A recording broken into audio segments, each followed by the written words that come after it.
Well, hello everyone. Welcome back. Last time we were talking about things here in the top synth section of the NanoSynth, and I ran out of time before I got to all of it. So let's get right back in here. I didn't mention these mults. There's one right there between the LFOs. There's one over here, and there's one down here between the envelope and the filter.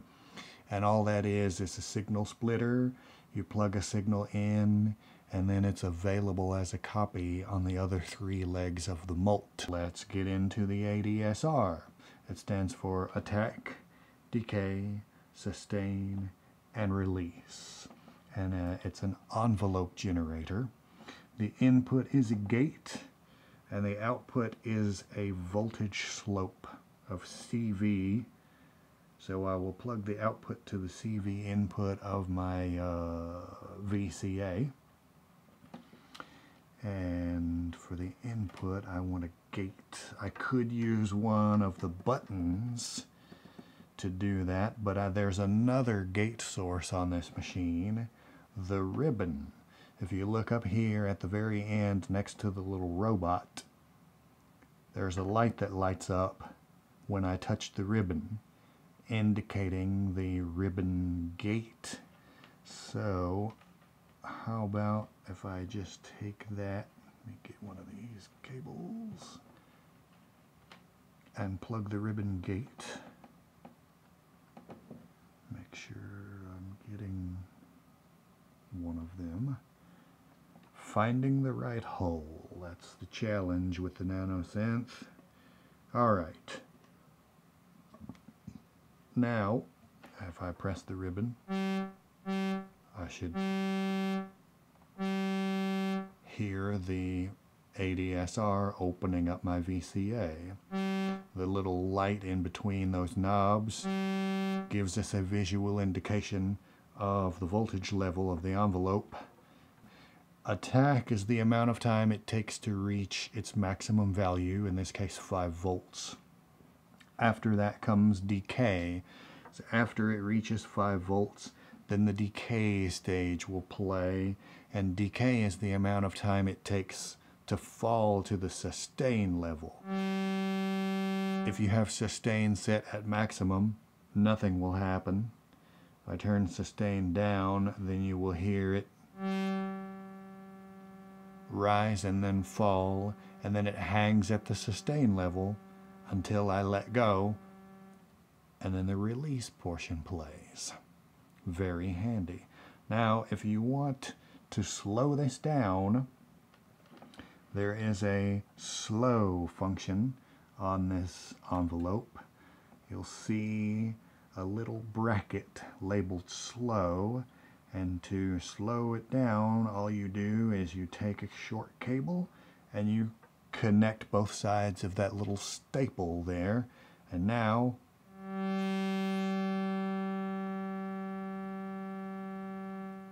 our envelope plays much slower.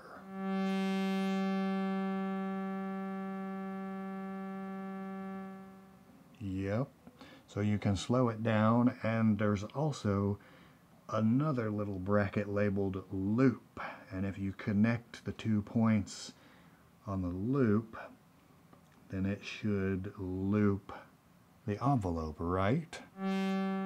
Well, it seems to be playing normally. This took me a little while to figure out. Loop only works when sustain reaches 0, then it re-triggers the envelope. So sustain has to be turned all the way down for the looping feature to work. And then it becomes a looping attack decay, or AD.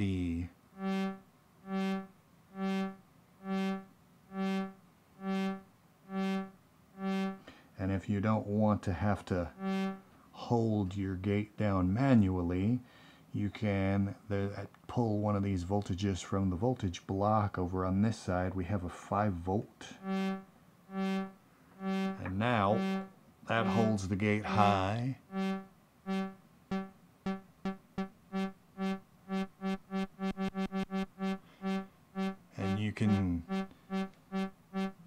funky with those two knobs, and it works kind of like an asymmetrical LFO, where you can control the rise time and the fall time separately.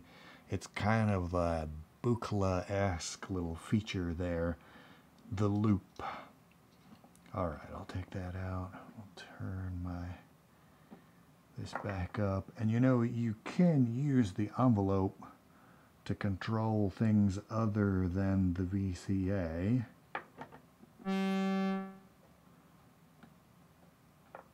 You could use it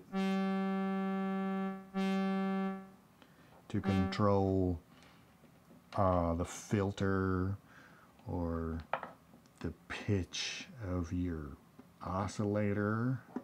Let's do that real quick. Whoa! That's the envelope controlling the pitch of the oscillator.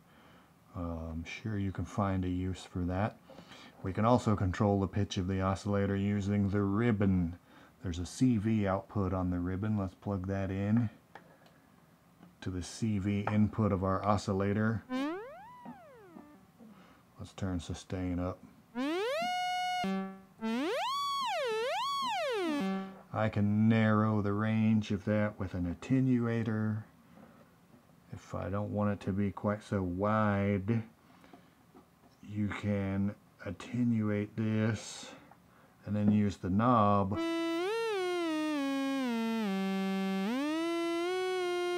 to set what your highest note will be, and then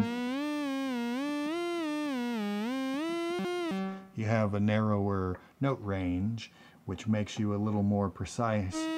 But what's going on with this? It keeps popping back to the root every time I let go, and that's because my release time is set high enough. I can hear when you let go of the ribbon, the voltage drops back to 0. I could get rid of that by shortening my release time so you can't hear it. But if I want my release to ring a little longer, that's what the hold output is for. Hold retains the last voltage that the ribbon was at.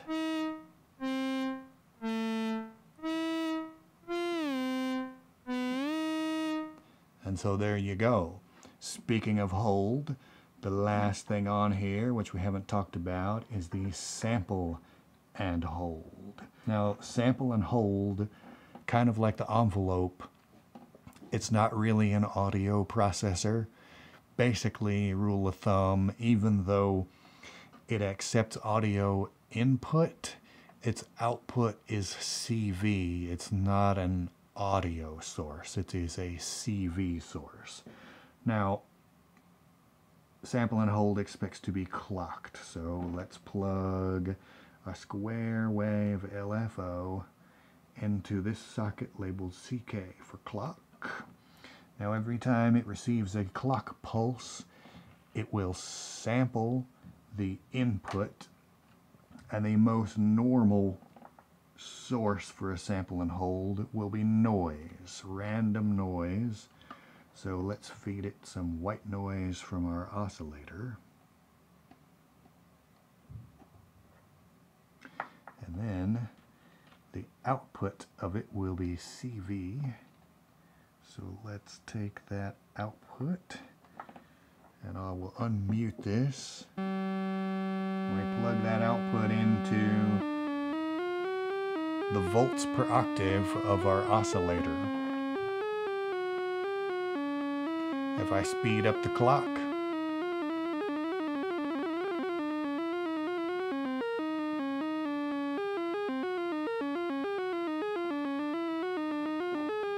it generates a random step every time that it receives a clock pulse.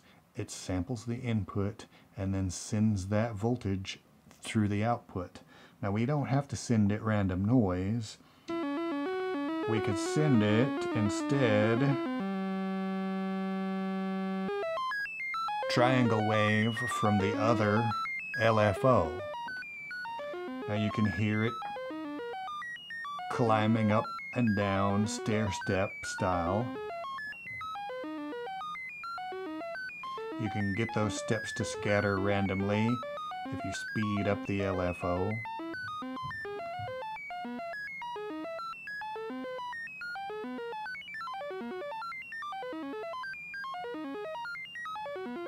Or you can get them to go up and down when you slow it down.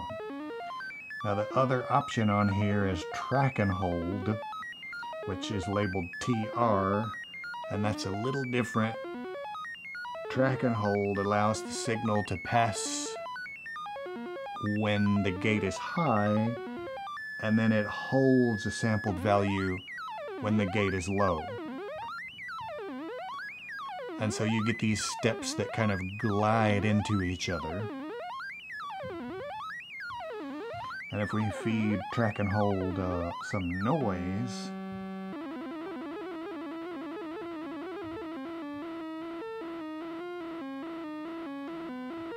that's kind of interesting, because you get this grungy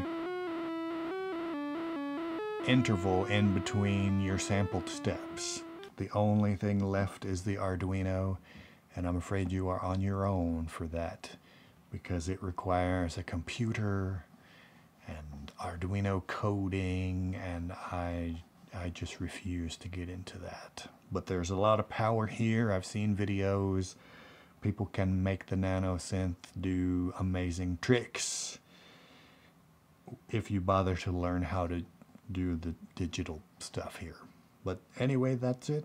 I hope these videos were informative for you. Thanks for watching.